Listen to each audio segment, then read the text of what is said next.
Yo, what's up mga kaibigan? Nalina tayo magkwentuhan. So kanina ay naglabas ng panibagong episode si LeBron at ang future Lakers head coach JJ Redick sa kanilang podcast kung saan napag-usapan nila ang NBA Finals matchup ng Dallas Mavericks at ang Boston Celtics. At dito nga ay napag-usapan din nila ang dating kaduo ni LeBron na si Kyrie Irving.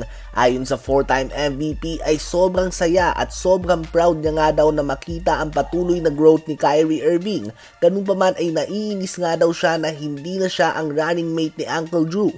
Noong Game 1 nga daw ng West Finals nang biglang gumawa ng 24 points sa first half si Kyrie Irving after averaging only 8 points sa first half buong playoffs. Dito niya nga daw napagtanto na talagang may tsansa ang Mavs sa manalo ng championship at hindi lamang sa West Finals. Well, ang running mate nga ni Kyrie Irving ngayon ay si Luka Doncic na lumaking idolo si LeBron James at may similarity sa kanilang style of play. They can both impact the game in multiple ways. Mapa-scoring, rebounding o playmaking man yan ay kaya nilang i-dominate ang game.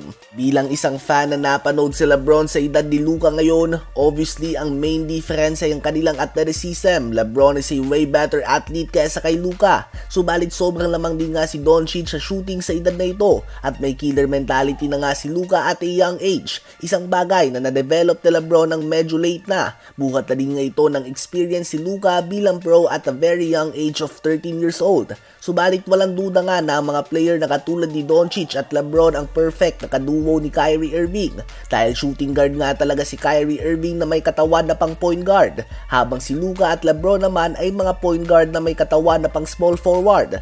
Well known nga si Kyrie Irving ang tumatayo bilang little brother ni LeBron James. Ngayon with enough experience sa NBA Finals, si Kyrie na ang tumatayo bilang nakakatanda na kapatid ni Luka Doncic. In their own words, hermano ni Luka. Kayo ba mga kaibigan, sino ba sa dalawang duo na ito ang mas magaling para sa inyo? Isama na din natin sa update na ito na dumaan na sa multiple scrimmages si Kristaps Porzingis ayon kay Shams and The Athletic, at kung walang setback na magaganap ay sigurado na ang kanyang pagbabalik sa darating na Game 1 ng NBA Finals. Sa ngayon ay hindi pa natin tiyak kung agad ba siyang ipapasok sa starting lineup ng Celtics, lalo na't napakaganda din nga ng nilalaro ni Al Horford sa mga games na out si KP. Matinding spacing sa sahig ang kanyang maiaambag sa Celtics. Ang kanyang 3-point shooting ang susi upang malayo si Gafford at Lively sa pinta. Noong regular season nga ay nag-average si Kristaps Porzingis ng 20.1 points and 7.2 rebounds per game, habang ang Houston Rockets naman ay handa umano na i-trade ang kanilang number 3 pick upang makuha si Mikal Bridges mula sa Brooklyn Nets at mabuo ang starting lineup ni Fred VanVleet, Jalen Green, Mikal Bridges, Jabari Smith Jr. at Şengün.